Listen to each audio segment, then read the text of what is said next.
Far Cry 6 é um jogo bizarro. Das praias paradisíacas aos confins da Terra, o jogo promete uma história verdadeiramente política. Um conto de revolução que vem para corrigir os erros da franquia no passado. É um jogo que aposta alto, que se curva ao marketing de Hollywood e à nostalgia para buscar outros patamares de crítica, venda e prestígio. Mas também é um jogo que vende um animal em morte lenta, de uma empresa perdida entre atender acionistas e gerir mais estúdios do que consegue dar conta ao redor do globo, enquanto promete profundidades políticas no caos do nosso mundo real. Será que Far Cry 6 tem salvação? Vem com a gente, pois vamos analisar o jogo inteiro, de cima a baixo, detalhe por detalhe, da mensagem vazia ao gameplay cansado, dos significados rasos ao produto covarde. E pode ser que no fim do vídeo tu também ache que Far Cry 6 é o pior jogo do mundo.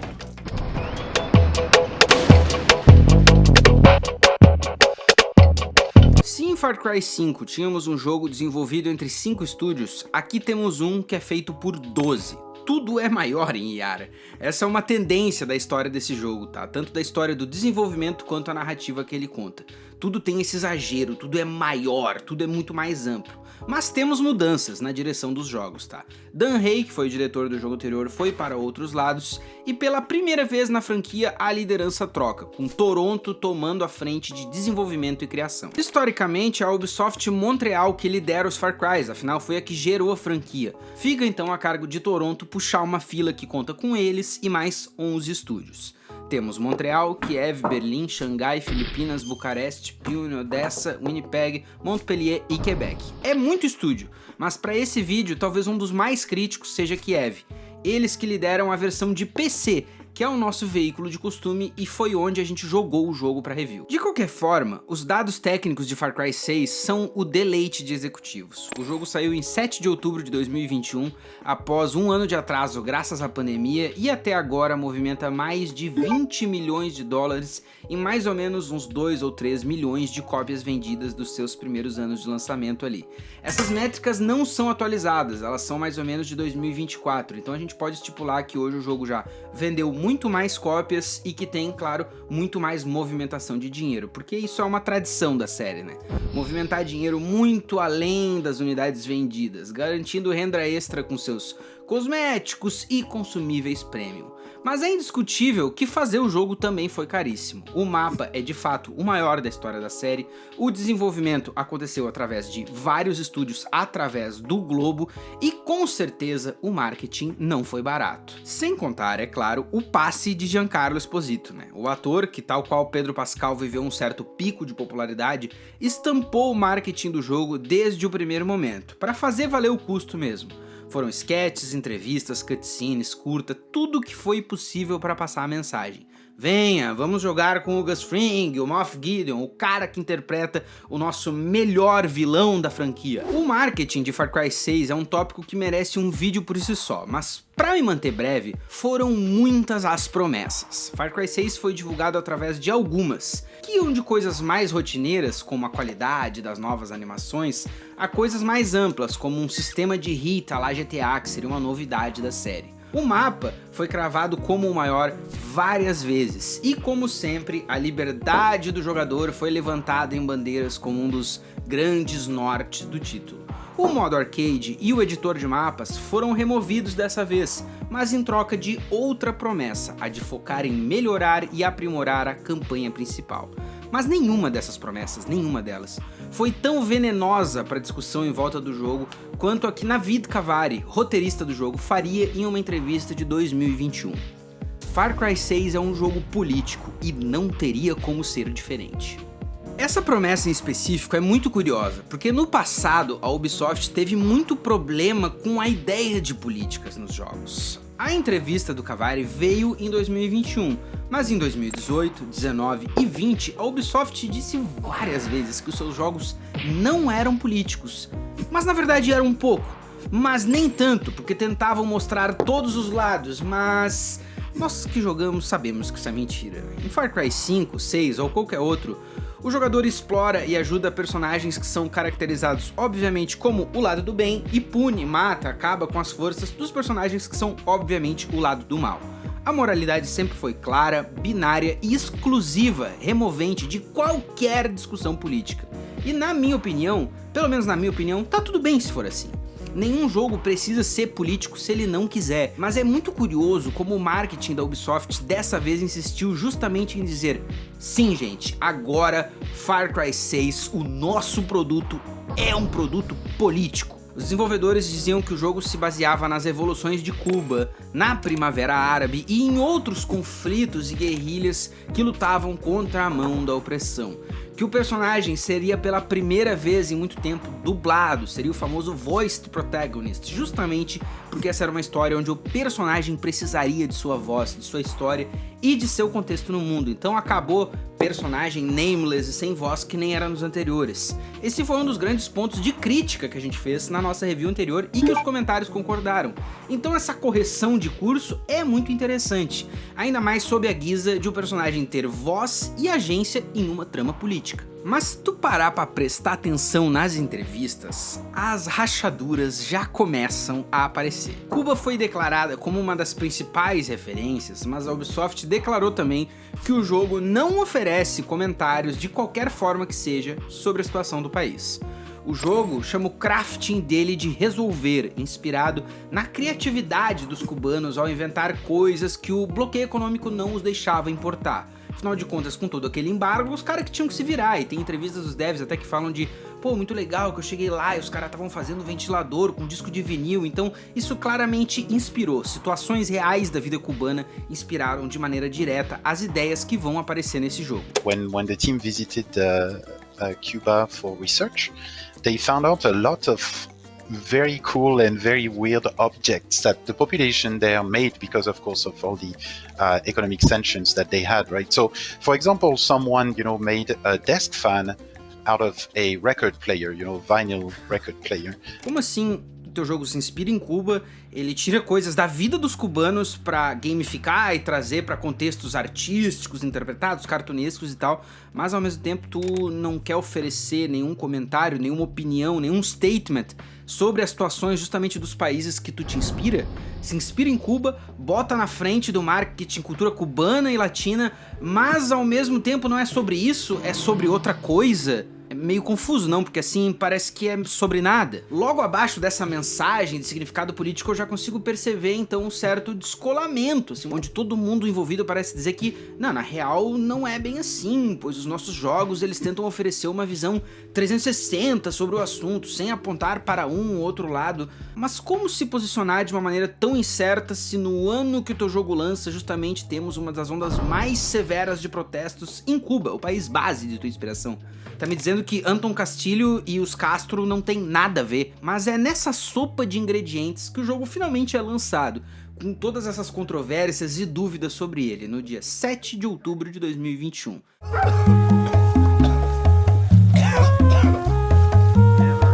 O gameplay foi vastamente ampliado. Isso é uma coisa que é indiscutível. Far Cry 6 é um jogo ambicioso que realmente quer ser maior que os anteriores, em todos os sentidos imagináveis, tanto os literais quanto os figurados.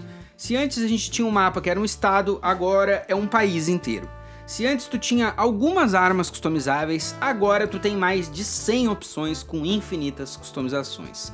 E claro que com uma área maior para cobrir, as atividades que populam esse mapa também foram multiplicadas. Não temos mais só as torres, acampamentos, uma coisinha e outra e deu. Temos essas, mais destruir murais, dominar bases, jogar dominó, minigame de rinha de galo, corrida, caça, pesca, resolução de puzzle para pegar tesouro, além das emboscadas, uma das mais divertidas adições, as destruições para liberar o espaço aéreo, aquela outra atividade que é meio que time-gated ali, que tem um drop, tu tem que chegar lá até tal hora, se expirar os 2 minutos tu perdeu. Tem um fluxo novo de atividades que é interessante e altera, sim, o loop de gameplay dele. Todas essas novas variedades de gameplay se mantêm naquela verticalidade frenética tradicional da série, que segue funcionando muito bem, tá? Aquela ideia de tu tá num helicóptero, tu pode saltar dele pra cair na água, pegar um jet ski, desse jet ski daqui a pouco tu tá na estrada trocando tiro num carro, e tudo isso ainda é incrementado por uma outra possibilidade, que é que agora tu pode montar num cavalo, né? Então, quando vê, é muito fácil de tu tá numa situação ali, descendo de cavalo, colina abaixo, trocando tiro com um cara de revólver, quase que num faroeste, né? O fato é que o jogo ficou muito móvel com todas essas novas adições e uma mudança sutil de mecânica, que é a questão do arsenal, tá? Pra quem não sabe, nos Far Cry anteriores, geralmente a mecânica é que cai uma arma no chão, tu pega ela, tá com a arma do chão, vai trocando com as armas dos outros NPCs e por aí vai. Tudo certo. Aqui a coisa funciona diferente. Tu não pega mais a arma no chão, tu pega só as munições, mas se tu apertar aí, tu vai pra uma aba ali de personagem que é o teu arsenal. E nesse arsenal, tu tem tudo que tu já comprou, ou que tu pegou coletando, ou que tu pegou de recompensa numa quest, tá tudo ali. O que torna o nosso personagem muito móvel, muito preparado para qualquer situação. Ah, tô no negócio de aparecer um tanque. Se eu tenho uma bazuca comprada, eu posso pegar ela com 2 cliques. Ah, mas eu preciso de um arco para uma missão silenciosa. Se tu já tem ele na mão, tu consegue em 2 toques. Tudo isso torna as situações resolvíveis da maneira que tu quiser, dentro de alguns limites do jogo, mas também é indiscutível que torna várias sessões de gameplay muito satisfatórias. Outro acerto claro desse jogo é a caracterização que ele usa para retratar essa Cuba emprestada que se chama Yara, né? As pesquisas e visitas que os desenvolvedores fizeram a Cuba deram com certeza bons frutos, porque o mundo aqui é muito bem ambientado, principalmente num quesito direção de arte. Ele tem um quê de velho continente que é misturado com fervor tropical, ele consegue te mostrar tons e momentos que são cidade grande, mas também trocar em outras horas para cenas que parecem das vilas mais minúsculas que tu já viu na tua vida, e tudo é muito bem equilibrado. É difícil um jogo que vai para Cuba retratar todos os lados de uma Havana da vida com seriedade, e pelo menos nesses aspectos de direção de arte que envolvem o jogo, tudo é feito com extrema fidelidade. Vários que assistem o nosso canal aqui são de cidades do interior, e algumas das cenas que estão na tela agora, na minha visão, são praticamente iguais às cenas que temos ao redor de todo o nosso Brasil por aí, principalmente quando ele retrata essas ruas de chão batido de alguma cidade pequena à noite, que tem várias casas que não tem grade, porque todo mundo se conhece. Isso tudo é muito verossímil pra mim, claro, tirando a opressão fascista que tá bem presente em Yara o tempo todo, né? E assim, eu acho que também dá pra fazer um outro gancho com uma coisa que tá um pouco mais por baixo e geralmente não é tão falada, porque a gente tá falando do visual, da direção de arte, dessas coisas que estão mais na cara, como as escolhas de cor e tudo mais, mas eu estendo essa ambientação e essa caracterização também à música, aos sons que populam esse jogo e dão essa cara de um mundo vivido. Tanto os sons quanto as vozes, tudo que é material em game reforça muito bem o sensorial desse mundo, e eu acho que acaba enriquecendo ele de maneiras muito significativas. Mas uma das coisas que é interessante dessa review em específico é que ela tem histórico, porque a gente já fez uma review do Far Cry 5 que foi bem profundamente em todos os detalhes desse jogo, então as comparações são inescapáveis. Quando eu fui jogar o 6º jogo, eu esperava, de alguma forma, que coisas tivessem sido feitas para corrigir, melhorar ou mudar mecânicas do jogo anterior. Por isso que me enche de felicidade declarar que, graças aos deuses dos jogos, foi removida completamente aquela mecânica imbecil do 5º game de tu completa certas partes da campanha principal e agora nós vamos te raptar sem escapatória para uma sequência obrigatória de história.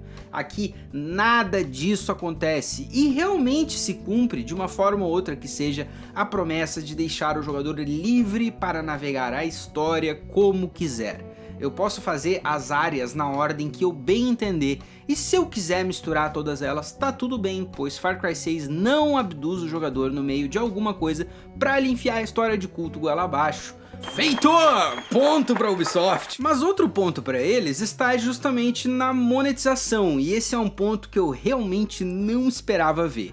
Na minha impressão, Far Cry 6 é bem mais discreto nas formas de querer roubar o teu dinheirinho. Se antes, no outro jogo, a gente tinha esses menus cretinos que apareciam a toda hora, te oferecendo a gastar o teu dinheiro, eu zerei Far Cry 6 sem ver um desses nenhuma vez. Não me entenda mal, esses menus ainda existem, ainda existe uma monetização agressiva no jogo, com toda aquela canalice que cash shops modernos têm a oferecer, mas eu achei uma decisão muito acertada da Ubisoft deixar essas coisas muito menos à vista, elas estão mais escondidas, num íconezinho lá no topo do menu de carrinho de compras, só para quem realmente quiser ir atrás. Claro que isso acaba impactando em outras áreas, mas são ótimos os impactos. Por exemplo, como tu interage com os menus de carros, aviões, barcos e até os cavalos.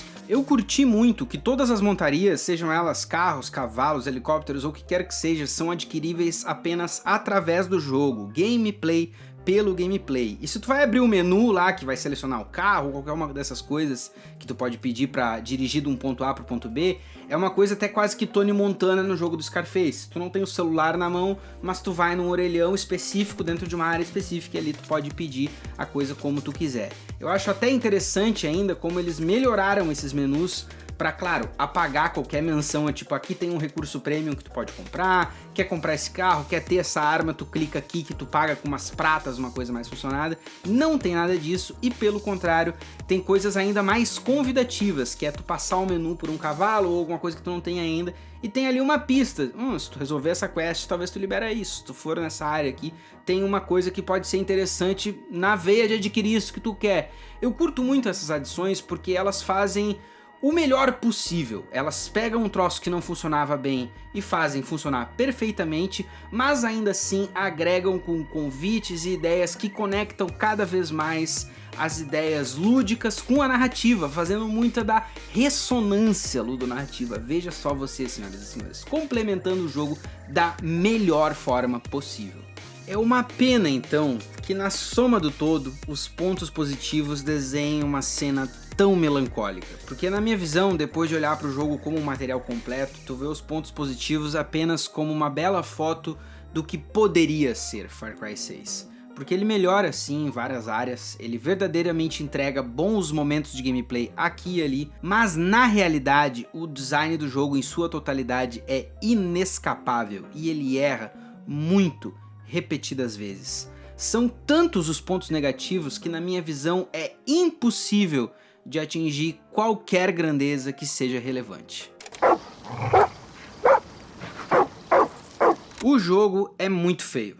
Jesus Cristo, o bicho é feio demais, cara. Ele abre bem, com aquela primeira meia hora climática, as cutscenes no talo, as animações funcionando perfeitamente, mas a realidade é que assim que tu acorda na praia de Ara e o jogo vai começar mesmo, tu olha pro cenário à luz do dia, olha pra água, vira pras montanhas e perdoem a franqueza, mas o joguinho feio da porra, velho. Ele parece que veio teleportado de 2013, de uma era onde o Xbox 360 ou o PlayStation 3 era o máximo do poderio gráfico que poderia existir. É impressionante como ele se apresenta assim, sendo que Far Cry 5 tem visuais tão exuberantes, timbrados naquele realismo estilizado que se transformou numa das melhores características do jogo pra mim.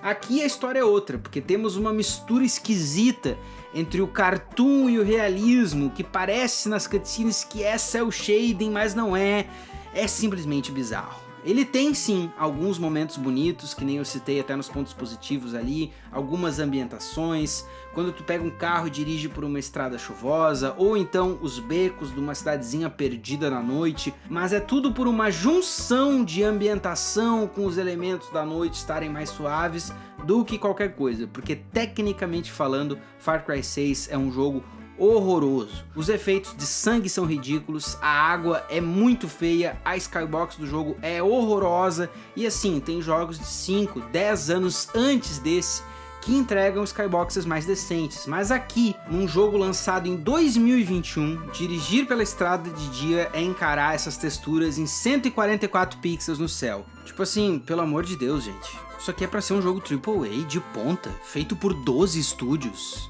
Nós não estamos falando de um jogo que custa $60, o que? R$250 no lançamento pra PC, porque pra console às vezes é mais caro.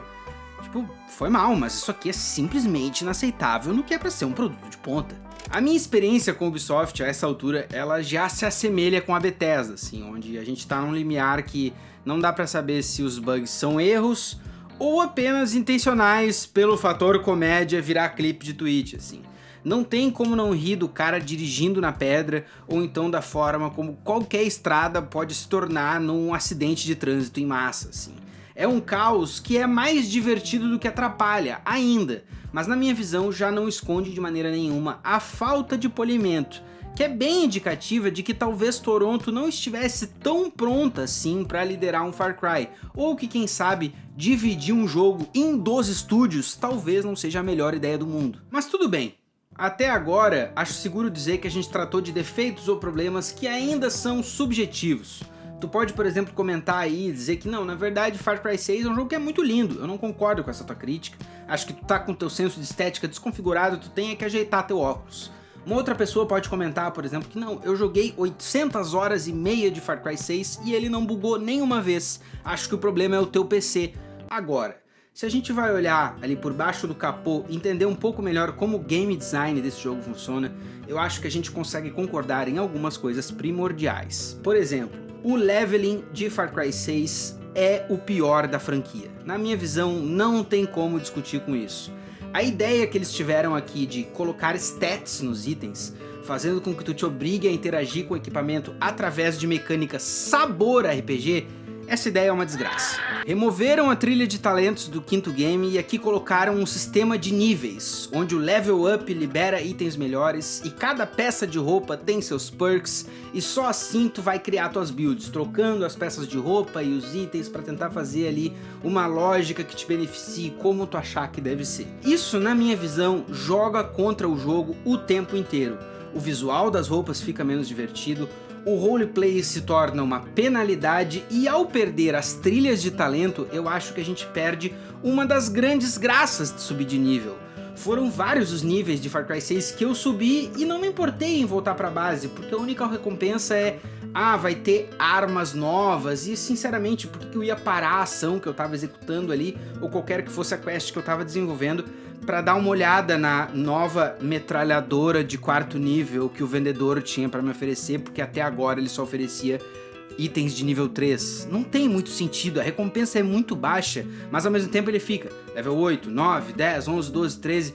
Não tem muito sentido assim, eu acho que essa é uma daquelas mecânicas que jogou contra o game, acabou empobrecendo uma área em que ele já estava funcionando. Não era a coisa mais incrível do mundo, mas funcionava. Agora não funciona mais. Esse sistema de leveling é um pecado sozinho, mas eu acho que ele fica ainda pior se tu olhar para os lados e reparar em quantas mecânicas de Far Cry 6 se aproximam de um MMO. Pode parecer estranho pontuar, tá? Mas Far Cry é uma franquia de jogos que nasceu como single player, foi single player por muitos anos.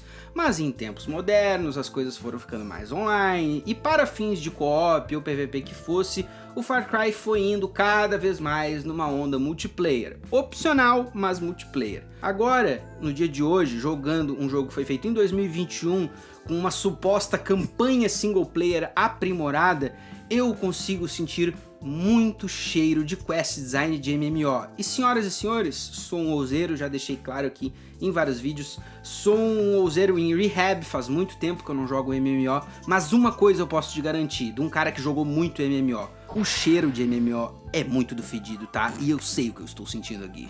Uma das novas mecânicas do jogo surge ali mais ou menos pela 3ª ou 4ª hora, que vai ser quando tu conquista a tua primeira base, né? Independente da área que tu for o primeiro ali, vai chegar num ponto da história que, ok, agora eu tenho uma base, tipo um settlement assim, tem os NPCs ali, tem várias benfeitorias que eu posso usar, eu posso construir aqui se eu quiser, mas aí tem essa mecânica que surge ali, que tu vai perceber que é num lugar meio no canto, assim, ele vai ter um iconezinho roxo, tu chega ali, tem um board, tem um NPC, tu pode entrar numas operações multiplayer, mas tem esse board que tu vai clicar e ele te apresenta a mecânica dos bandidos. Esses são grupos de guerrilha que tu comanda através desse painel e tu nunca vê eles, tu manda instruções para eles para algumas operações que surgem ali. É uma coisa que é bem característica de jogos de celular ou MMO, mas ela funciona assim. Vai ter ali o personagem X que vai liderar essa missão com esse grupo de NPCs bandidos faceless, assim, que tu não conhece quem são. Tu vai lá e clicar, eu quero fazer essa missão. Isso vai levar, digamos, 1 hora ou 2 de tempo na vida real, e quando tu voltar ali pra base, isso vai ter sido avançado um step, agora tu tem que dar uma instrução, daí depois vai levar mais um tempo, acontece a próxima fase, e assim vai indo. O que é isso? Ora, uma boa e velha atividade de check-in clássica de MMOs. No World of Warcraft tu entra ali, tem as dailies, né? Tem as weeklies, tem várias dessas que são atividades realmente feitas para te incentivar a continuar logando. Um dos jogos favoritos da minha vida, Metal Gear 5, também tem atividades dessas de check-in. Mas aqui temos pista 1, atividade de check-in, grupo invisível, gasta tempo de vida real, não sei o que. Ok, beleza. Tu já percebeu quão complicada é a economia do jogo indo para o outro lado? Não percebeu? Então vamos parar a pensar um pouquinho. Tem uranium, tem pesos, tem materiais, e cada uma dessas coisas vem de atividades diferentes. Tu tem a grana, tem o urânio, tem a gasolina, tem os metais, tem isso, tem aquilo. Várias atividades diferentes podem ser feitas para obrigatoriamente adquirir essas coisas, fazendo com que, se tu queira ter urânio, pesos, gasolina, materiais e tudo mais, tu tenha que incorporar todas as atividades variadas do jogo no teu loop de gameplay. Se tu quiser de alguma forma ter dinheiro, otimizar o teu tempo, ou então optar por filosofias de min-maxing. Onde mais que se optam por filosofias de otimizar o tempo, min-maxing, incorporar o máximo de atividades diferentes no teu loop de gameplay para tu coletar várias currencies diferentes e gastar com coisas diferentes? Eu acho que a resposta é MMOs, mas talvez ainda não seja evidência suficiente, né? Beleza. O que a gente acha então do fato de que o teu personagem ele anda o jogo inteiro com uma ult nas costas? Porque é isso que o Supremo é, né? Ele é uma ult que nem um MOBA, assim, um Rocket Launcher ali que tu usa uma vez, ele causa um dano gigantesco e depois ele demora um tempo de cooldown até tu poder usar de novo. E beleza, tá, gente? Uma ult é uma mecânica que é muito mais associada com MOBAs como League of Legends do que MMOs. Beleza, existe essa distinção, mas já tem algumas pistas boas aí, né? Se todas essas não são suficientes, permita-me então apresentar a minha última evidência, que são as barrigas artificiais que são impostas em várias das quests de história com o único propósito de esticar artificialmente o tempo do jogo. Pra quem nunca jogou MMOs, isso é uma coisa que é facilmente apontável em vários deles, né? Faça uma quest, mate 10 kobolds onde você quiser, só que o drop rate do item que tem que vir do kobold é muito baixo, então pra matar os 10 e pegar o item que tu precisa, tu vai ter que matar uns 100, na verdade, esticando artificialmente o teu tempo de jogo. Num jogo single player, isso não tem muito sentido hoje em dia, porque se o jogo começa a enrolar, tu vai fechar o jogo, nunca mais vai comprar, ou pede reembolso e eles acabam perdendo o cliente, né? Mas no Far Cry 6 as coisas são feitas com uma filosofia bem mais MMO do que aparece, esse é o meu grande ponto. Um exemplo clássico pra mim, um dos mais marcantes, é quando tu tá lá no fim da questline das Máximas Matanzas. Tá resolvendo um conflito bem dramático, muito intenso, tá todo mundo se machucando, se ferindo ali, e acaba que a Talia, uma das personagens essenciais pra essa trama, sofre de um ferimento terrível. Ela tá por um fio, ela tá prestes a morrer.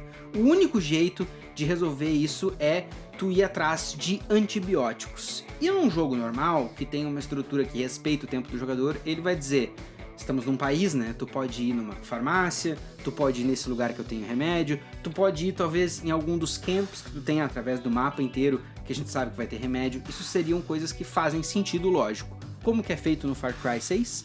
Então, pra resolver e achar esse remédio que tu precisa, tu tem que liberar 3 outposts aleatórios. Só que eu não sei qual deles, então tu vai ter que meio que liberar os 3. Se tu der a sorte de escolher o certo primeiro, resolvido. Se não, tu vai ter que liberar os 3 só por motivos artificiais, de uma maneira completamente bagaceira, que enfia um motivo na história para enrolar a conclusão através de um funil de tempo. Volto no ponto, não existe farmácia em Yara, não existe nenhum remédio acessível, o único jeito é derrotando ou tomando posse de 3 outposts bem específicos, mas na ordem aleatória. É MMO, gente. É MMO. É quest design de MMO só pra esticar o teu tempo e ver se cola. É triste, mas é a realidade. Aproveitando esse gancho, então, acho que aqui é um bom momento pra gente conversar sobre uma das outras promessas do jogo, uma das promessas que falhou na minha visão. O tal sistema de hit, à la GTA, que colocaria as forças de castigo na tua cola conforme tu fosse mais maluco, conforme tu fosse mais agravante, conforme tu fosse criando mais problema. Esse é um sistema que pra mim ele não funcionou de maneira nenhuma. Não é nem assim que ele atrapalha o jogo ou que ele beneficia o jogo. Pra mim ele é um sistema que não fede, não cheira, esse não era o propósito dele, então ele não funcionou. Eu pessoalmente botei 60 horas no jogo e não senti nenhuma vez o impacto disso. Ficou com uma mecânica no fim das contas jogada, mal aprofundada, parece um terceiro braço, assim, um sexto dedo. O troço tá sobrando ali, não tem muita utilidade, a ponto de que se tu só retirar ela com um mod, tu não vai sofrer nenhuma diferença de gameplay. A gente ainda vai debater a história em seguida de maneira mais aprofundada, mas é notável pra mim que o jogo começa a esgotar criativamente logo depois dos 60% ali. Com um mapa tão imenso e objetivos tão ambiciosos, eu esperava que o jogo tivesse uma variedade bem maior de inimigos, mas a verdade é que ali quando tu chega pelo level 8 ou pelo level 9, tu já viu tudo que ele tinha para oferecer. São soldados em níveis diferentes de armadura, alguns de shotgun, outros de metralhadora, e depois que o caldo engrossa, vem os mesmos soldados, só que agora com armaduras melhores e armas mais explosivas. Tem uma outra coisa diferente, tipo sniper, que pode soltar bombas de fumaça, que é meio tático, digamos assim. Tem algum outro officer que tem nomes que parecem que são personagens únicos, mas não é nada além disso, e nenhum desses personagens é único. Não tem uma unidade com mais vida que as outras, nada que traga conflitos diferentes de qualquer maneira, o que é zoado, porque tu tem várias ferramentas diferentes, então o jogo podia abusar disso. Mas a verdade é que tudo é resolvido com um headshot, o que inclusive acaba apontando o jogador a um gameplay muito básico de arma com silenciador à distância que resolve qualquer coisa. Não tem o que fazer, muitas vezes é o caminho mais simples de resolver qualquer questline. E veja bem, sempre funciona, tá? Pode não ser a solução mais óbvia de primeira, mas se tu tentar, sempre resolve tu estar à distância com um sniper ou um rifle silenciado que tu vai matar todo mundo. Tu pode tentar coisas diferentes se tu quiser, mas o caminho garantido é sempre esse. Yara é um país pequeno, Cuba, a versão original é um país pequeno, mas ainda assim daria pra brincar mais com a disposição e variedade desses inimigos, seja nos designs mesmo deles, ou então apenas nos sabores, nas roupas, nos sotaques. A gente tá num país que o resolver é um lance, isso deveria ser aplicado um pouco mais aos inimigos também. Mas eu vou além, tá? Porque eu acho que a oportunidade perdida ela é em muitas camadas mesmo. Por exemplo, como o jogo dispensa de maneira total e restrita de boss fights. Não é que ele não tenha boss fights interessantes ou que elas sejam complicadas, não. Elas não existem. A boss fight desse jogo é o helicóptero inimigo no fim de uma missão. E não faz sentido isso, porque dava pra trabalhar de maneiras muito mais interessantes, entendeu? Um helicóptero no fim de uma missão é uma coisa que acontece várias vezes ao longo do jogo e tu pode acabar com isso facilmente usando o Supremo ou então indo no teu inventário pegando uma bazuca. E aí não é um desafio, é só um, ah tá, agora eu tenho que trocar do rifle pra uma arma que dá dano de verdade pra explodir um helicóptero. É só isso. Um jogo que tem, por exemplo, uma fauna tão bem desenvolvida, pô, faltou criatividade pra colocar um boss que seja um urso muito louco, ou então um cachorro modificado pelo Viviro que tenha potencial, tipo, isso já tinha sido feito de uma forma ou outra no Far Cry 5, por que não usar toda essa fauna que já tá lá animada, preparada no mundo?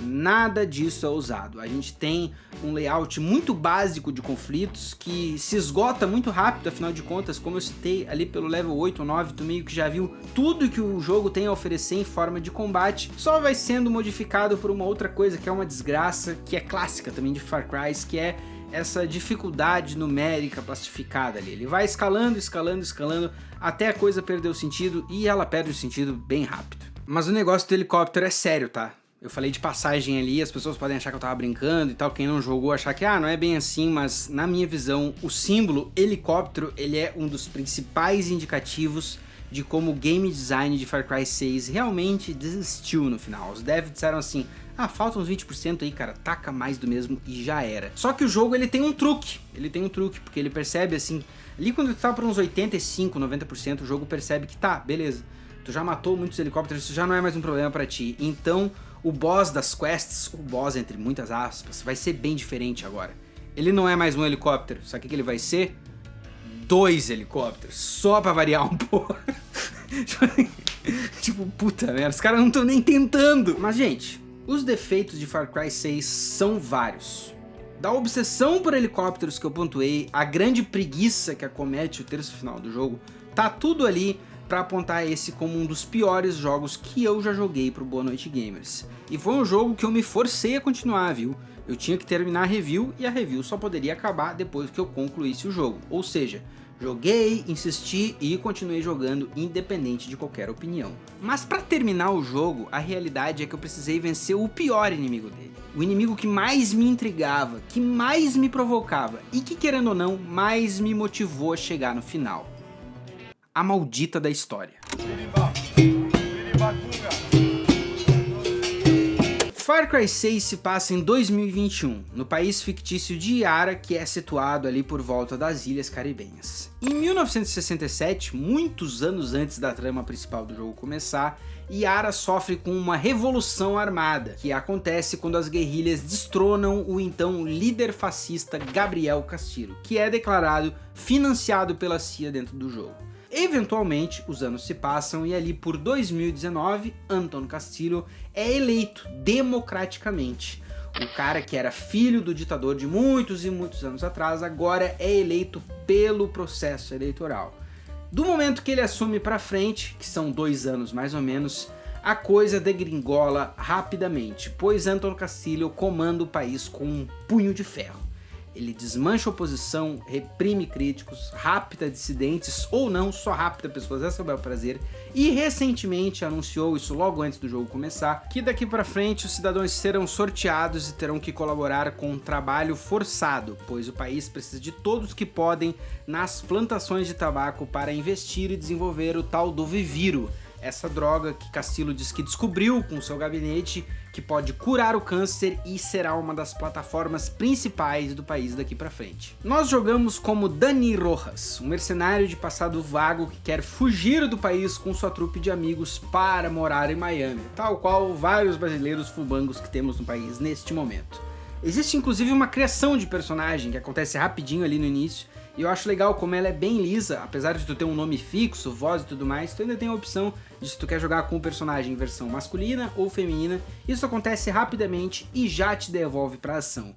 Tu tá ali numa cobertura com os teus amigos conversando, o exército chega, faz um abuso de poder bem claro e logo os ânimos se exaltam, né? O teu amigo resolve discutir, toma um tiro e os soldados dizem, ok, vamos atrás dessas pessoas agora. Ali o caos toma conta e eu preciso admitir que essa primeira meia hora é bem divertida. Ela vai sim por um caminho mais on rails, que é normal de um tutorial, mas é bem efetiva em te mostrar o poder desse exército e como eles estão estrangulando a população pouco a pouco. A história se repete aqui, porque Far Cry 5 também é um jogo que tem uma primeira meia hora bem satisfatória, mas eu acho que isso é só uma lógica do game design moderno, pois os devs querem te impressionar o máximo que eles podem o quanto antes. Na primeira meia hora é um convite perfeito para colocar o máximo que pode de tecnologia, animação, explosão e loucura para te vender a ideia de que o jogo vai ser sempre assim o tempo todo. A verdade não é assim, mas muito bem. Essa sequência inicial se encerra então de uma maneira bem dramática quando Dani e sua amiga Alita estão chegando ali para encontrar os refugiados. Eles estão todos em coletivo esperando um barco que vai levar eles para viver o sonho na América finalmente. O barco chega, todo mundo entra, sente-se um certo clima de esperança até que uns 5 minutos depois o barco para e fica ok, fomos interceptados pelos militares. Tensão, clima de suspense, música torando, até que descendo as escadas lentamente é ele mesmo. Anton Castillo, Giancarlo Esposito em toda a sua glória 3D, que entra como um vilão de primeira categoria. Eu até achei que ele estaria ali pelo nosso personagem, que tinha algum plot que eu não estava ligado, algum coisa que me faltava, mas lê do engano. Castillo procurava seu filho, e aí instala uma luzinha na minha mente porque eu fico, claro, este é o garoto que estava estampado em todas as peças e capas de marketing, o garoto misterioso do qual os trailers eram vagos propositalmente. O nome dele é Diego Castillo e ele também está tentando escapar, e ao que parece Castillo não vai deixar isso acontecer.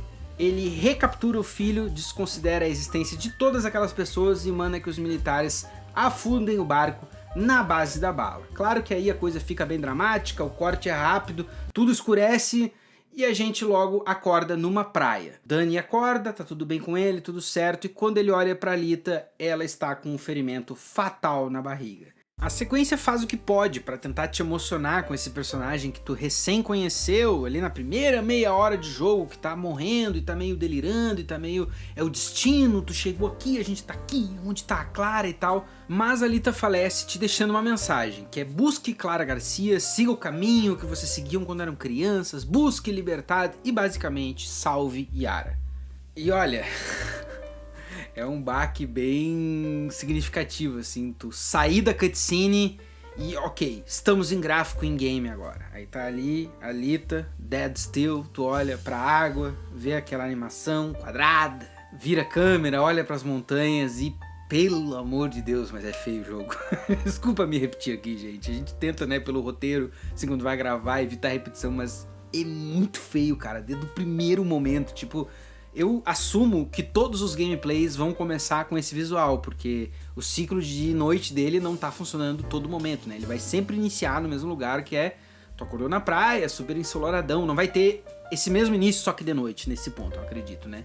Então, isso aqui é igual pra todo mundo, assim. Tu pode estar jogando no Xbox Supreme HD Edition, no PlayStation Ultra Pro, Apple Vision, sei lá, mas o início é o mesmo pra todo mundo, assim. Tu vai olhar pras mesmas montanhas, pra mesma skybox horrenda, pra essa água animada quadrada, assim, fica tipo, cara, que Dead Island que é esse? Que porra é essa? Mas tá, eu me distraí, a gente tá aqui pra falar da história, então beleza. Daqui pra frente, a coisa começa a engrenar num ritmo mais contínuo. Tu pode ir pra vários lugares dentro dessa ilha já, se tu quiser, mas não é muito difícil, nem um pouco difícil, inclusive. Tu seguir o caminho de história, que é bem assim, seguir reto. Tem algumas marcações azuis que são bem sinalizadas como, ó, isso aqui tá aqui pra te guiar, tá? Olha pra cima, vai pra ali, vai pra cá e tal. E logo tu já tá na presença de Clara Garcia e conhece a tal facção Libertad.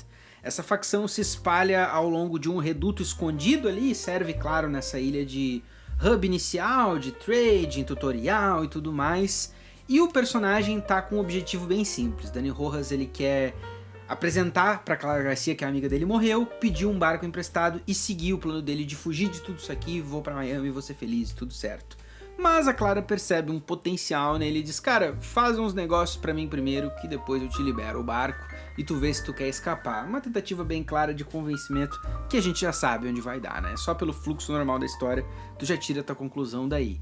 E essa primeira ilha, ela é diferente da área inicial dos outros jogos, porque ela é um pouco expandida, tudo é maior em Yara, né? Então aqui a gente tem várias quests iniciais que navegam um caminho muito difuso entre é quest ou é tutorial. São quests bem simples e elas servem, na maioria, para te apresentar as novas mecânicas que o jogo tá trazendo pro mix. Entenda o crafting, entenda a mecânica de andar como se viu na cidade. Tem o Guapo, o Crocodilo, que é como vão ser os companions nesse jogo. E dessas histórias estilo vamos te apresentando o jogo, a coisa encerra com o grande Juan, né? Que vai ser ali o personagem que te apresenta o tal do resolver, que é o crafting desse jogo, as armas que são as ultis e também algumas cenas no mínimo pitorescas. Ele é um personagem que, por mais que eu queira colocar ele num clichê, eu acho que ele é feito de uma maneira meio diferente mesmo. Ele tinha o potencial de ser um grande ícone e é um mentor, que é uma figura que pode ser tradicional, mas ele é meio bebaço assim, então vira um Obi-Wan, Kenobi, Comuna, loucão, assim, meio Beto Bruno style, tipo, é um mix que tinha tudo pra dar certo, e por uma boa parte do jogo dá, tá? Mas é evidente, assim, quando tu conhece os personagens e vai te aprofundando mais na história, que alguns deles vão ter um destaque maior. Claro, as animações já são bons indicativos, né? Mas o Juan, ele tá aqui pra ficar, isso é um fato. É nesse ponto, então, que todas as cartas são postas na mesa e fica bem claro como que Libertad tomará o poder de volta e colocará Anton Castillo abaixo de 7 palmos de terra. Yara se divide em 3 grandes áreas. São Madrugada, Vale del Oro e El Este. Cada uma dessas áreas tem uma guerrilha diferente e precisamos das 3 unidas para de fato destronar Giancarlo Esposito. Aqui temos o que seriam as áreas de Faith, John e Jacob, mas posicionadas como as áreas das guerrilhas. E é uma inversão interessante até porque muda aquela ideia de eu tô tirando coisas que são do território deles. Não, aqui é mais eu mantendo o meu território enquanto eu estrago do cara. Tem uma coisa muito mais clara de já tem gente que tá lutando ali, não é tu que tá começando. Eu acho que isso funciona de uma maneira bem interessante. Mas cada uma das áreas também tem os seus vilões específicos. Eles não têm o calibre e o desenvolvimento dos anteriores, né? Que são 3 irmãos bem definidos, 3 irmãos supostamente. Mas alguns deles até têm um charme, digamos assim. E é foda que fica só no charme, mas a verdade é essa. Tipo, eu não gosto da Faith Seed, por exemplo, mas eu não tenho como discutir que ela é muito mais aprofundada e desenvolvida que a Admiral Benítez, que é uma das vilãs desse jogo, que parece interessante, tem um quê assim meio Dolores Umbridge, mas isso eu imaginando, porque ela nunca é desenvolvida. E claro que daí quando ela não é desenvolvida, quando ela morre a coisa é menos impactante, mas é só como o jogo funciona a essa altura. As áreas podem ser feitas realmente em qualquer ordem, e naturalmente dentro dessas áreas temos várias pequenas divisões, fazendo jus aos estados, províncias, cidades, vilas, o que quer que tu quiser chamar, mas as subdivisões que um país teria que ter, né? Eu comecei por madrugada com a família dos Monteiro, onde ajudei Espada Monteiro a lutar contra a exploração dos trabalhadores de tabaco. Tem também um resgate do irmão dela envolvido e depois vingar o pai dela. Essas são várias quests que acontecem ali, enquanto tu busca derrotar o sobrinho de Castillo, José Castillo, que é, se eu não me engano, o capitão da aeronáutica deles. Esse é o boss que tem a única boss fight, se não me falha a memória é assim que é, não tem nenhum outro que tenha um conflito. José Castillo é a boss fight do jogo, basicamente, e pode ser feito como um dos primeiros bosses, né, mas eu duvido tu adivinhar como que é a boss fight dele.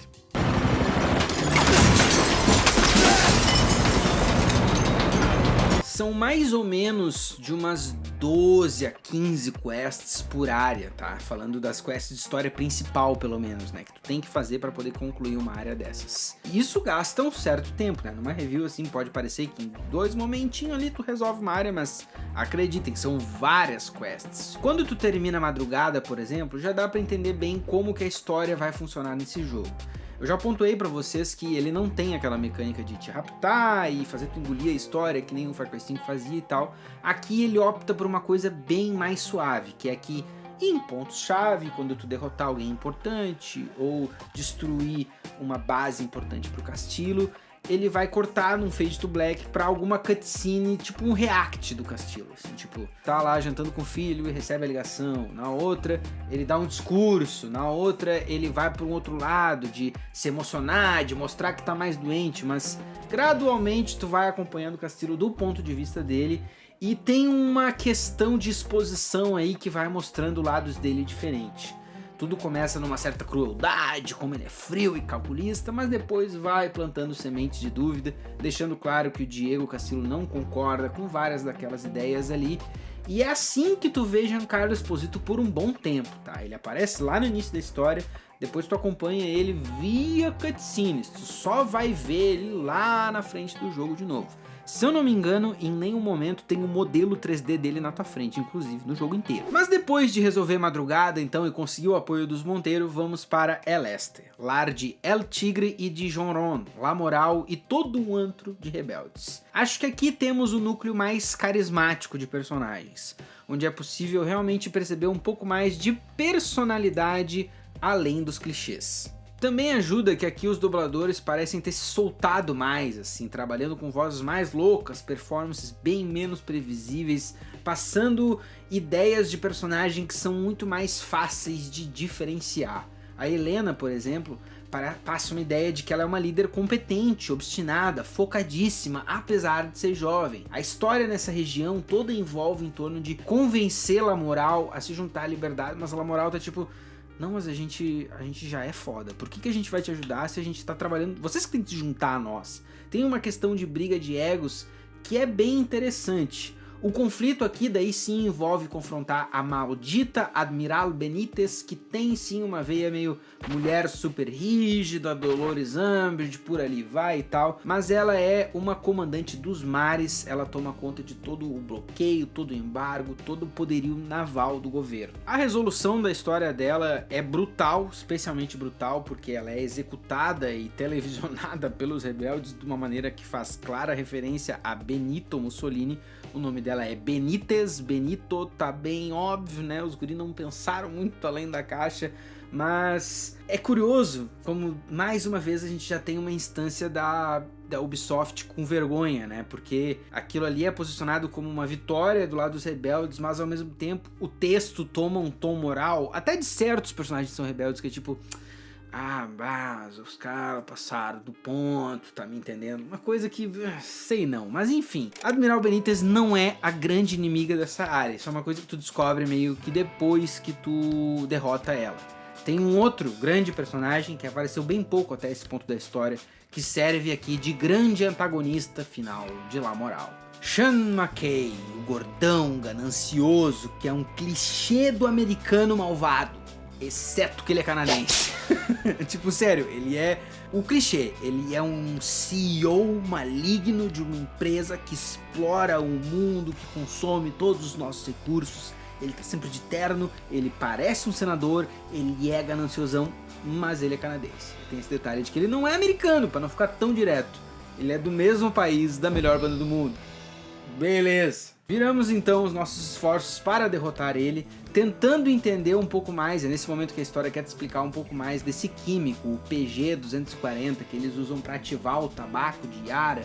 E numa dessas quests, inclusive, que tem um dos revés mais interessantes da trama do jogo todo, tu tá indo lá, fazendo o teu negócio, e quando vem a fuerza das mais importantes de todo e te surpreende, atacando os revolucionários no que era para ser uma operação simples, e vindo daí com tudo, com o equivalente do gás de mostarda, que é a versão do PG-240 que faz todo mundo ficar à beira da morte em questão de instantes. Nesse conflito, realmente tem um dos combates mais apimentados, tem helicóptero até não poder mais, mas aqui, no desfecho dessa quest, temos uma de muitas reviravoltas interessantes que Far Cry 6 joga na nossa direção a troco de nada.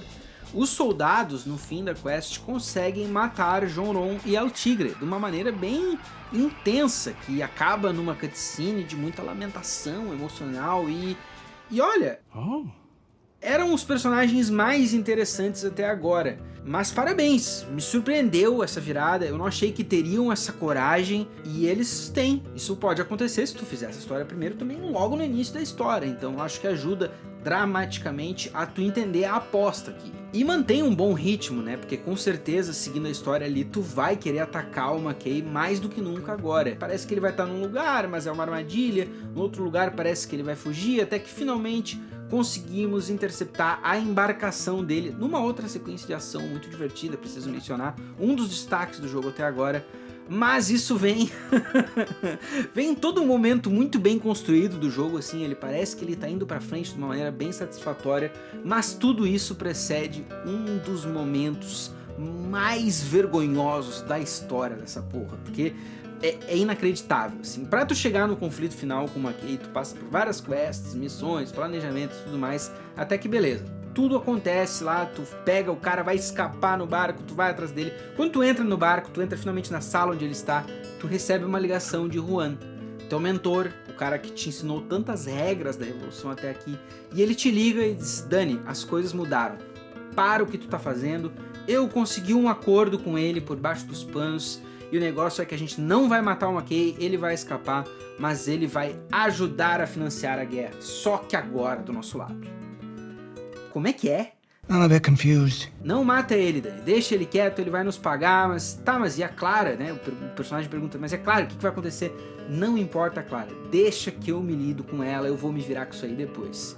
Eu estranhei muito essa cutscene, sinceramente, assim, isso me pegou de surpresa porque o Juan não tinha dado nenhum indício de que seria um personagem traíra ou qualquer coisa nesse sentido. E a Ubisoft não é sutil quando quer que tu pense num personagem que pode gerar problema no futuro. Então eu fiquei, tá, mas o que pode acontecer daqui pra frente? Porque no texto da cutscene fica bem claro que, olha, tu não deve matar ele, tu vai ter consequências severas.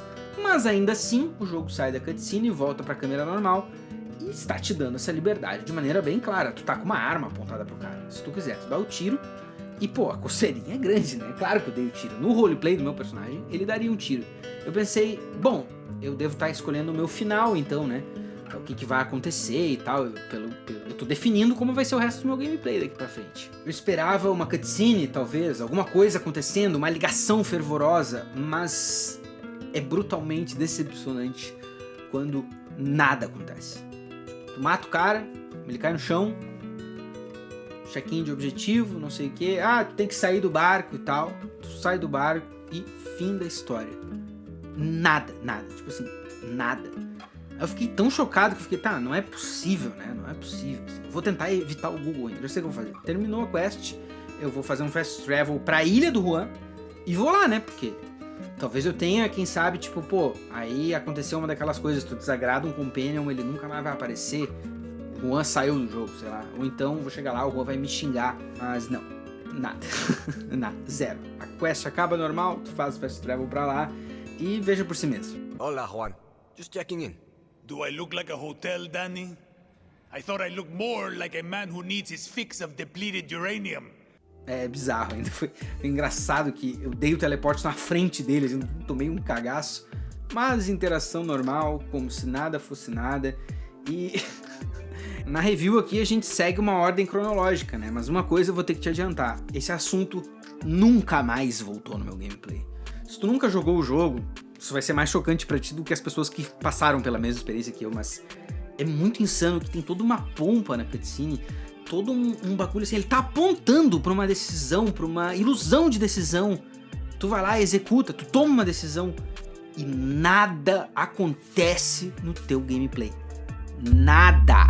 A área que resta então é Vale do Ouro e é a área que eu acho que é triste deixar por último, porque na história ela é a que mais te prepara pro final, o clima é perfeito dela pro final, mas ao mesmo tempo eu acho que as quests e o plotline é o menos interessante de todos. Nessa área ajudamos um grupo chamado Maximas Matanzas, que representa a cultura de Yara e também o movimento revolucionário através de suas letras e mensagens cuspidas através de freestyles e flows viscerais. Esse grupo acabou, tu conhece os 3 personagens ali e a ideia é meio que unir eles. Os inimigos nesse caso são a atriz Maria Marquesa, que é revelada ser a mãe de Diego Castillo, e Edgar Reyes, o cientista responsável por criar os químicos que aditivam esse tabaco, responsável por criar o tal do Viviro, pelo menos pelo que eu entendo da situação toda. E o Viviro, claro que é o grande export que Yara quer vender para o mundo, não para todos, mas que quer comercializar como a cura do câncer, né? As missões dessa área, a essa altura, já são protocolares, porque tu já resolveu 2/3 do jogo e tu já tá vendo que na terceira área tem muito daquele mais do mesmo. O início é mais devagar, depois a coisa vai aumentando, até que tá, chegamos realmente nos conflitos. Os mais explosivos, mais interessantes, na minha visão, são os da Maria Marquesa, porque, pô, tem a quest do infame show de rap, mas também tem toda uma coisa de que ela é meio atriz, que tu tá entrando meio no mundo do Donald Trump, parece ali que é várias coisas dela tendo retratos dela mesma, assim, uma coisa meio egóica, que é muito interessante. E também tem outro twist surpreendente, porque o final da história dela é um troço que eu realmente não esperava, tá fazendo uma quest ali, num tour do Viviro, uma coisa que beira o Hitman, e daqui a pouco na cutscene o bagulho pega fogo e ela já morre, assim, então tem uma surpresa envolvida, mas as quests, o play-by-play dessa zona, eu acho que já entra numa coisa muito cansativa, e é uma das desvantagens de tu poder fazer tudo no ritmo que tu quiser, né, tipo, não ter uma ordem definida para as áreas, porque qualquer área que tu escolher por último, talvez vá ser a que tu ache mais repetitiva. E não tem como eu não citar também que no Vale del Ouro tem algumas das imagens mais fortes do jogo, pois ele faz tu explorar o que acontece no Viviro e na criação dele, nos experimentos que levaram a gênese desse produto. E bem, tem várias imagens muito fortes de pilhas de corpos, de situações muito inóspitas assim, que servem sim para retratar as crueldades mais profundas que esse regime pode cometer, né? Mas no fim da história, para completar o Vale del Ouro, com certeza o cientista fascista cai. É curioso que na quest que encerra a vida dele, a gente tem a única menção desse jogo, a clássica sequência Far Cry, que é aquela coisa delirante, meio louca, assim, meio super surreal. Não tem muito disso nesse jogo, tem aqui, mas enfim, o cientista morre e agora finalmente estamos armados e preparados com as 3 facções em uníssono para tomar a capital e destronar Anton Castillo.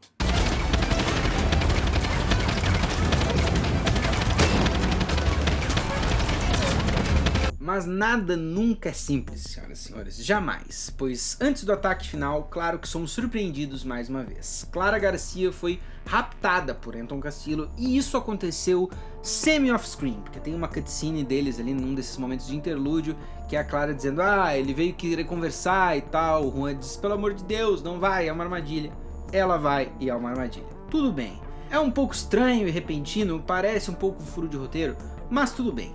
Clara foi raptada e temos que resgatá-la na mansão de Castillo. E assim, aqui, sendo sincero como sempre, entra uma das grandes quests de destaque do jogo. E é um destaque ainda mais surpreendente por ser tão perto do final, onde o jogo já estava tão vazio criativamente. Tu tá ali na vila dele e é uma luta pelas sombras, tu vai te esgueirando pelos corredores, onde qualquer passo em falso pode realmente alertar um guarda, e a consequência é a pior de todas, porque se tu for descoberto, Clara morre.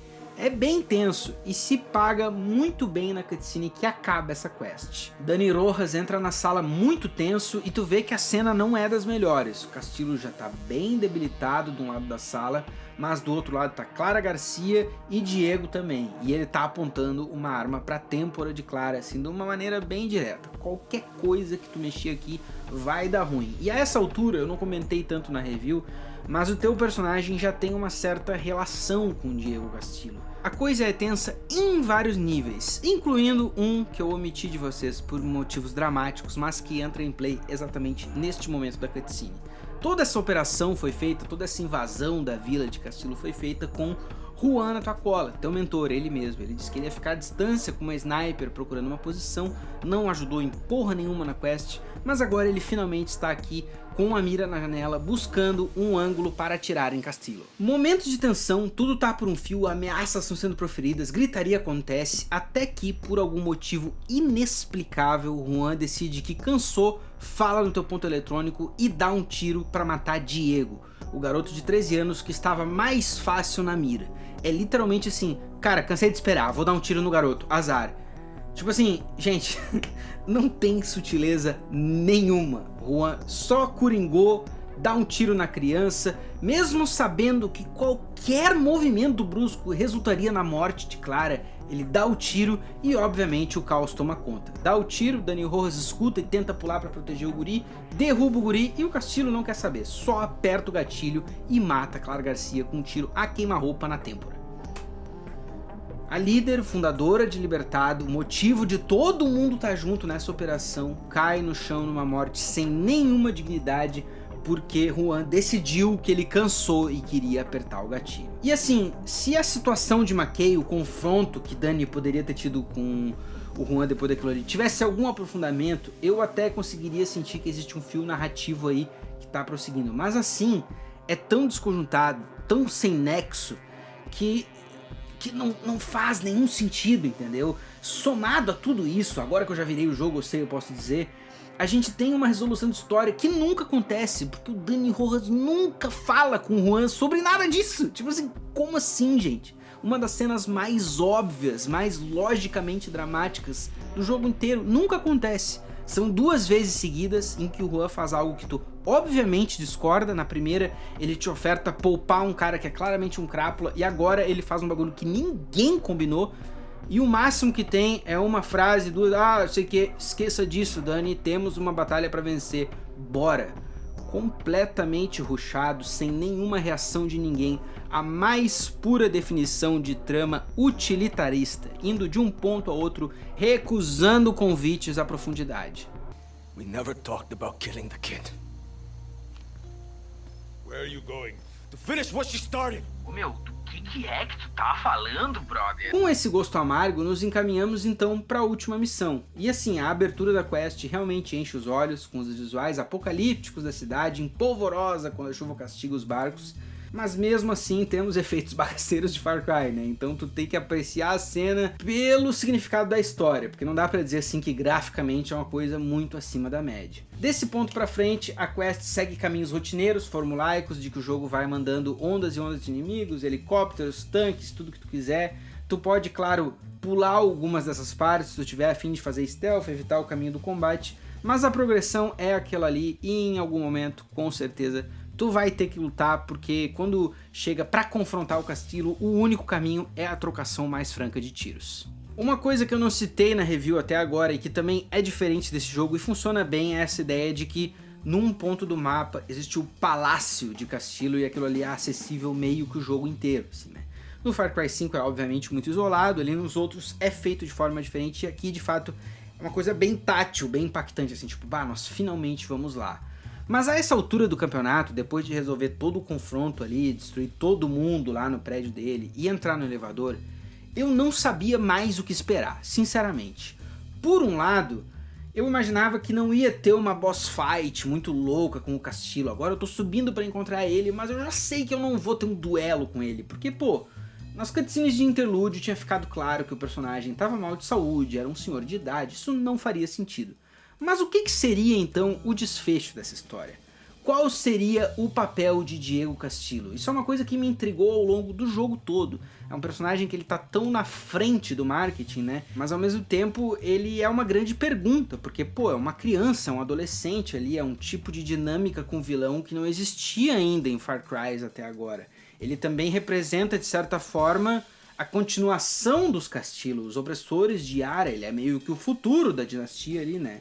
Juan, por exemplo, diria pra matar ele, mas se tu perguntar pra Helena, será que ela diria a mesma coisa? Será que cada guerrilha não deveria ter a sua opinião ouvida sobre isso? Num paralelo com The Walking Dead, por exemplo, depois da 8ª temporada, Rick Grimes decide manter Negan vivo, pra provar que o povo dele é verdadeiramente justo. Será que essa seria a rota pela qual iria Far Cry 6?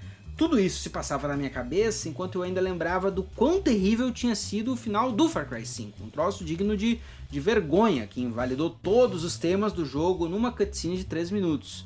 Por isso, tal qual o Dani subindo no elevador, eu só me perdi em pensamentos, como que vai concluir essa história? E bem, eu preciso admitir, tenho muitas críticas ao jogo, do início ao fim do gameplay, a narrativa, a história, a tudo, mas a César o que é de César. Esse final me surpreendeu.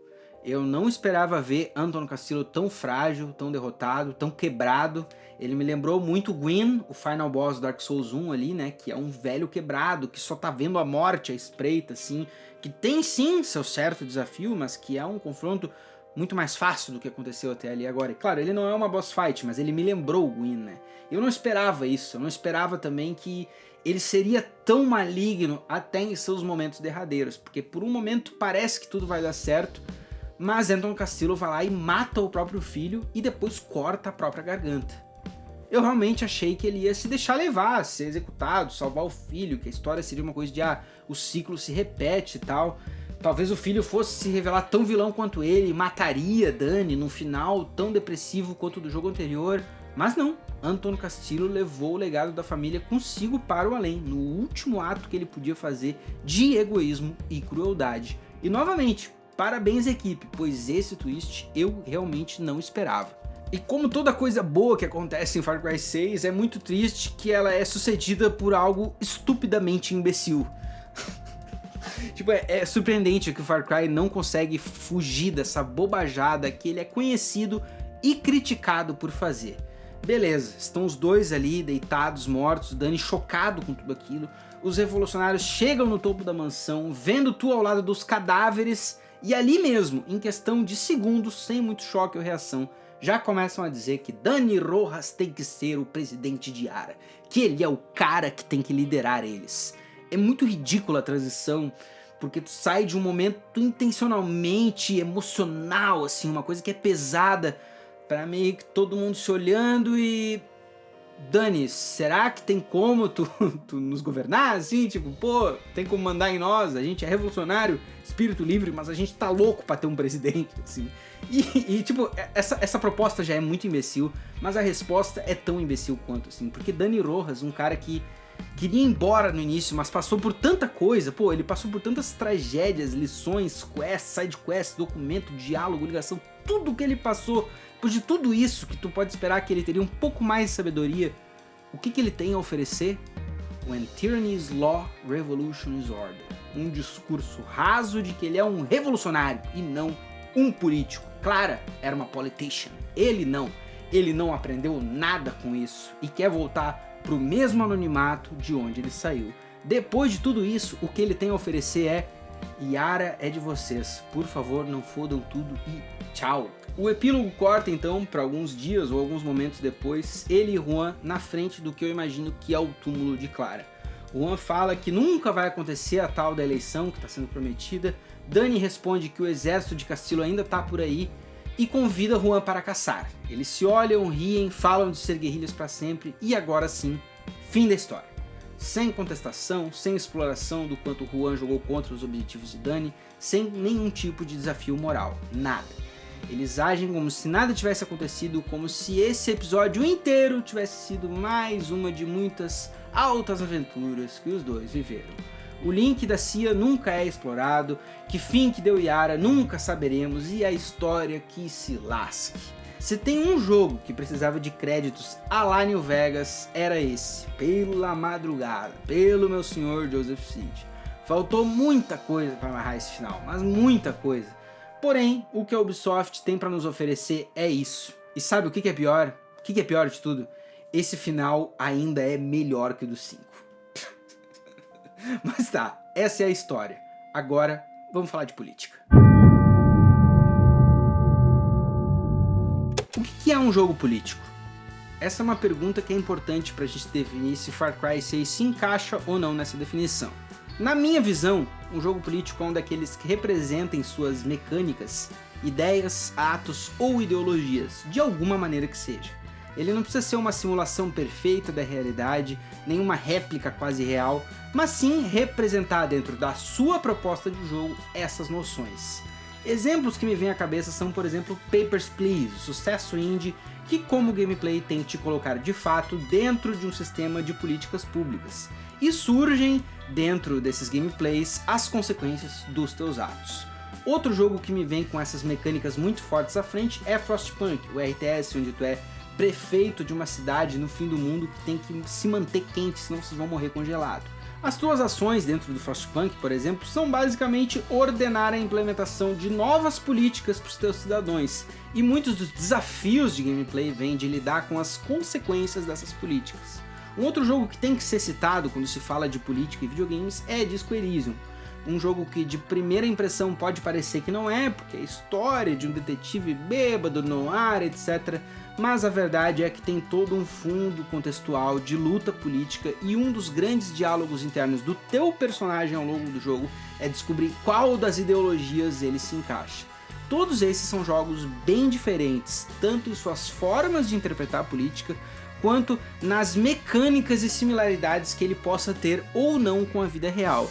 Mas o que todos têm em comum é que eles buscam representar ideias, noções e atos políticos, bem como as suas consequências. Por essa ótica, é impossível dizer que Far Cry 6 é um jogo político em qualquer profundidade que seja.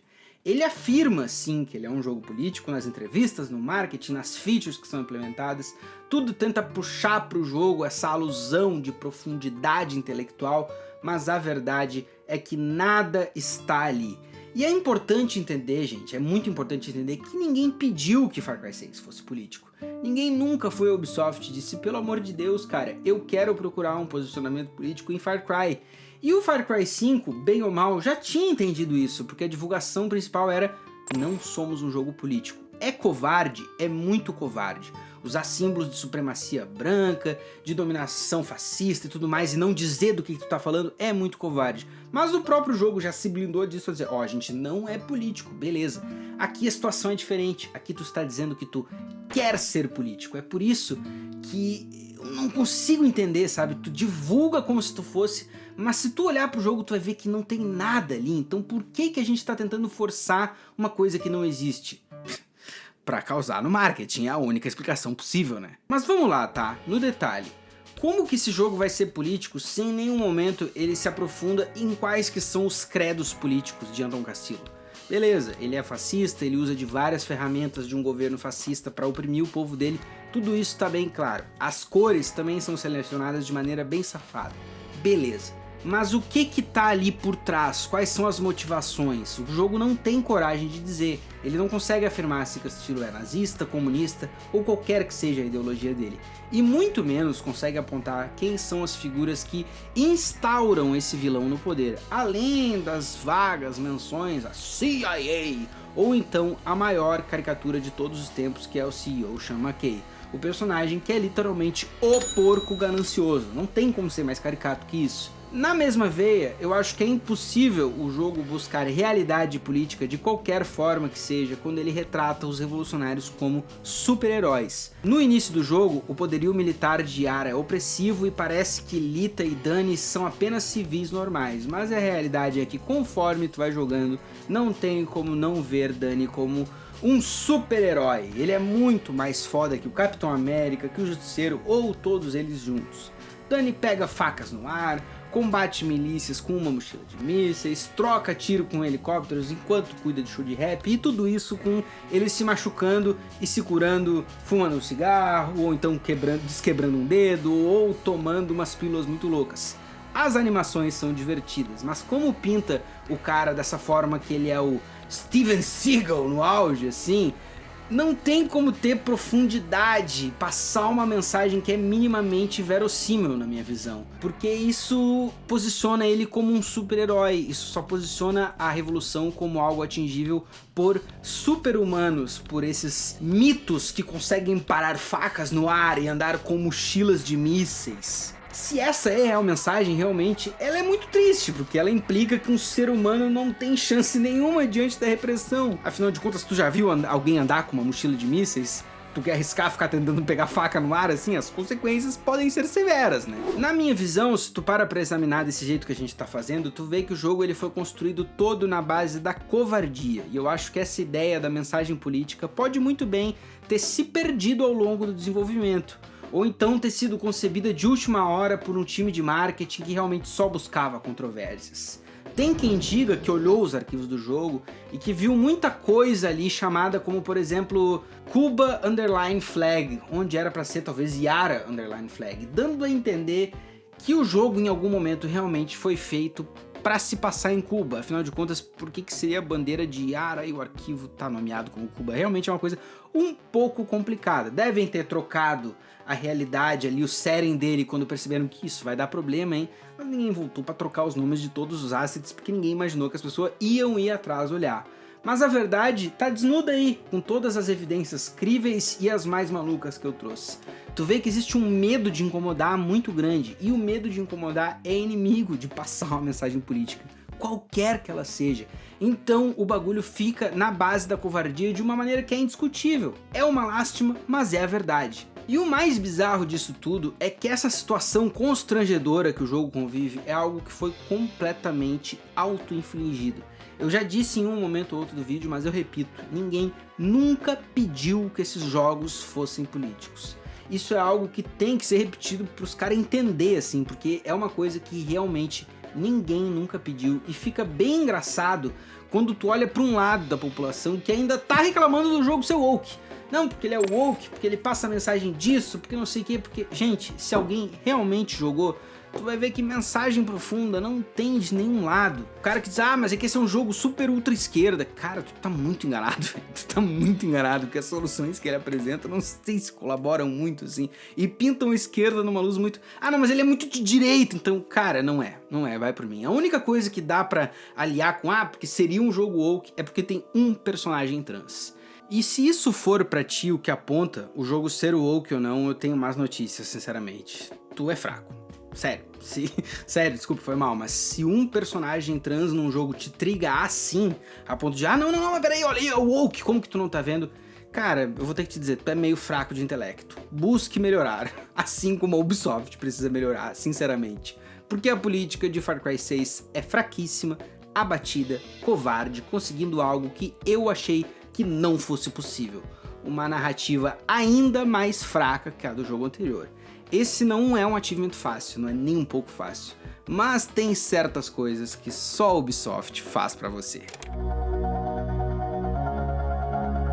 Existe um jogo bom dentro de Far Cry 6. É uma bizarrice, mas eu acho sim que ainda existem vários vislumbres de coisas legais. A verticalidade do gameplay, as customizações de armas e carros, as várias possibilidades do verdadeiro maior mapa da franquia, essas são coisas que funcionam muito bem. A história é ridícula, o jogo é muito feio, é muito singular como ele é horrendo durante o dia e as cenas de sol, mas essa é a realidade que a Ubisoft nos entrega. Eu realmente acho bagaceiro o jeito que a Skybox é desenvolvida dentro desse jogo. Beleza, as nuvens mexem um pouquinho, mas assim, Fallout, eu tinha que citar Fallout em algum momento nessa review, mas Fallout é um jogo muito mais velho e o céu é uma das coisas mais lindas do jogo, então assim, 2021 é inaceitável a gente aceitar jogos finalizados dessa forma. Uma Skybox dessa, efeitos de água desse, efeito de sangue desse, gente, isso aqui é inaceitável. A gente como consumidores não pode aceitar a porcaria dessa sendo vendida como se fosse um produto de ponta.